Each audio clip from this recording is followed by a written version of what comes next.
Patuloy na nagsasagawa ang GMA Kapuso Foundation ng Operation Bayanihan. Ito po yung para sa mga nasalanta ng malawakang pagbaha. Sa mga nais pong tumulong, kailangan po ng pagkain gaya ng bigas, noodles, delata, ready-to-eat food packs, bottled water, pati po ng mga damit, tsinelas, banig at kumot. Sa mga gusto pong mag-donate, magsadya po sa tanggapan ng GMA Kapuso Foundation. Pwede rin po kayong magdeposito sa anumang branch ng Cebuana Luwilier, Metro Bank, UCPB at PNB. Walang service fee na ibabawa sa inyong donasyon sa GMA Kapuso Foundation. Tax deductible po ang inyong mga donasyon.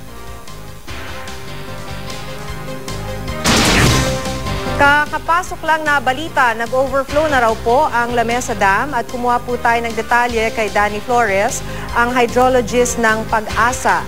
Sir? Magandang hapon, Maki, saka yung tagapakinig. Sir, bigyan nyo naman po kami ng detalye tungkol po sa sitwasyon ng Lamesa Dam. Ang Lamesa Dam is sa kasalukuyan, ang level niya ho is nasa 80.32, kung saan mataas yan ng 0.17 meter. Umaapaw na po siya. As of 12 kaninang tanghali, tuloy-tuloy siya ngayon sa pag-apaw. Ang mga tubig sa lamesa ay pupunta sa Tulyahan River, kung saan dadaanan niya ang Quezon City sa may Fairview, Forest Hill Subdivision, sa Quirino Highway, Capri, Goodwill Home, Santa Quiteria, Barangay San Bartolome. So sa Valenzuela naman, dadaan siya sa Barangay Ligon, North Expressway, La Huerta, then eventually sa Malabon. So, sa ipunaw natin, Maki, kanina ding alas 12 halos, nagbubukas sila ng gates na dalawa. Ang opening ng dalawang gates ay 1.3 meters. Kasalukuyan kasi ang level ng ating Ipo Dam ay nasa 100.78. So, nagpapakawala sila at itong pinakawalan nilang tubig ay medyo konti lang, hindi masyadong karamihan dahil 1.3 meters lang yung opening ng dalawang gates. Okay.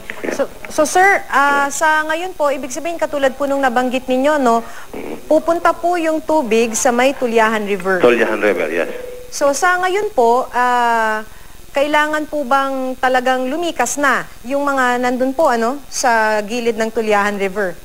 Maki, yung nasa gilid ng ating mga ilog dyan sa Tulyahan River, sila mismo nakaka-witness sila nakakaalam, ay na-advise natin sa ganitong pagkakataon. Nalisanin na nila yung lugar nila sa tabing ilog along Tulyahan River. Kasi siguradong maapektuhan na sila dyan.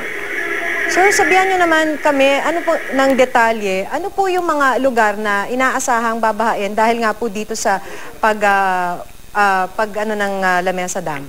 Yung eksaktong lugar niya, Maki, unang dadaloy siya, di ba nandito siya sa Quezon City, sa may Lagro Fairview area. Opo. Paglabas niya sa pinakauna niya is yung Fairview, dyan sa may malapit sa NCBA, yung tulay dyan.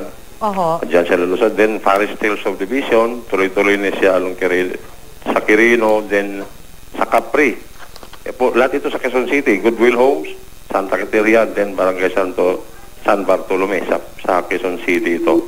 Sa Valenzuela, yung maapektuhan niya mga barangay is yung Barangay Ligon, North Expressway, sa La Huerta Subdivision. Then, yung muli sa Malabon na siya. Sa ngayon, sir, di ba kanina pang alas 12 ng tanghali nagsimula? So, sa ngayon po ba ramdam na yung epekto nito? Kasi mga ilang oras na rin tayo. Siguro 4 na oras na mula nung kanina alas 12, dahil alas 4 na.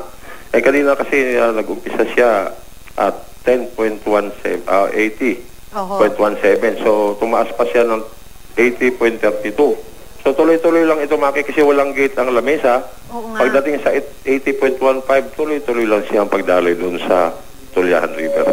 Hanggang kailan po? May nakikita niyo po ba yan sa ngayon? Kung hanggang kailan to magtutuloy-tuloy?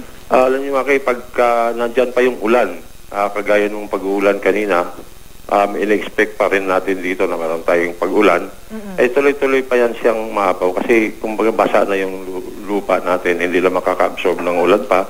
Kaya pag may ulan, tuloy-tuloy lang siyang maapaw hanggat humupa yung ulan. So status naman po ng ibang mga dams, ang nabanggit po kanina sa NDRRMC, may 3 pa po, ano? Yes, na nagpapakawala ng tubig. Can you give us details on that, sir? So, yung mga nagpapakawala pa, yung Ambuklaw at saka Binga, pati yung Magat, yung itong 3 dams na to, bukas na to, ilang araw na nakaraan. Yung Ambuklaw, bukas yan ng 2 gates, 1 meter ang opening. Ang kasalukuyan niyang level as of 3 p.m. this afternoon is 7.49.9. Yung Binga naman is 570.79 kung saan 2 gates ang bukas. Ang opening niya is 1.5 meters. Itong dalawang dam na ito, Maki, ang series ito doon sa San Roque Dam. Kaya sinasalo siya ng San Roque. Ang San Roque natin sa kasalukuyan ay 265.27 meters, which is way below doon sa 280 meters na spilling level. So may diferensya pa siya na 14 meters mahigit.